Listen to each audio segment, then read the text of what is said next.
Hi foodies, welcome to Aliza's kitchen. ఈరోజు మనం egg fried rice ఎలా చేద్దామో చూసేద్దామా? రండి చూసేద్దాం. దానికి కావాల్సింది 2 గుడ్లు, ఒక క్యాప్సికమ్, ఒక క్యారెట్, 2-3 బీన్స్, ఒక 2-3 పచ్చిమిర్చి, ఒక ఉల్లిపాయ, కొద్దిగా కొత్తిమీర. ఇవన్నీ నైస్గా కట్ చేసుకోవాలి.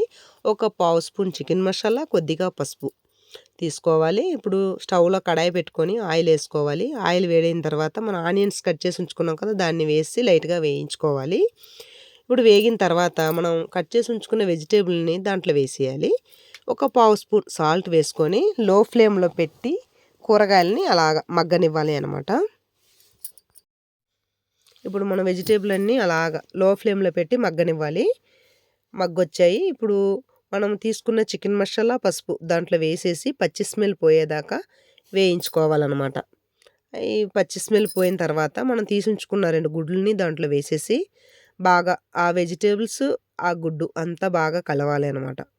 కలిసేటట్టుగా బాగా అలాగా వేయించుకోవాలి. ఇప్పుడు బాగా వేగొచ్చిన తర్వాత మనం కట్ చేసి ఉంచుకున్నాం కదా కొత్తిమీరి, దాన్ని ఒకసారి దాంట్లో అలా లైట్గా జల్లేసి ఒకసారి కలిపేసుకొని మనం వార్చి ఉంచుకున్న అన్నాన్ని దాంట్లో వేసేయాలి. వేసేసి బాగా మనం ఇప్పుడు ఎగ్గు, వెజిటేబుల్స్, రైస్ ఇదంతా బాగా కలిసేటట్టుగా కలుపుకోవాలి. అంతేనండి, ఎగ్ ఫ్రైడ్ రైస్ రెడీ. తొందరగా రెడీ అయిపోతుందనమాట. మన పిల్లలకి లంచ్ బాక్స్లో కూడా చాలా ఈజీగా ఉంటుంది. మీరు కూడా ఒకసారి ట్రై చేయండి. ఎలాగొచ్చిందో నాకు కామెంట్లో పెట్టండి. నా వీడియోస్ మీకు నచ్చినట్టయితే లైక్ చేయండి, షేర్ చేయండి, సబ్స్క్రైబ్ చేయండి, బెల్ ఐకాన్ని క్లిక్ చేసేయండి.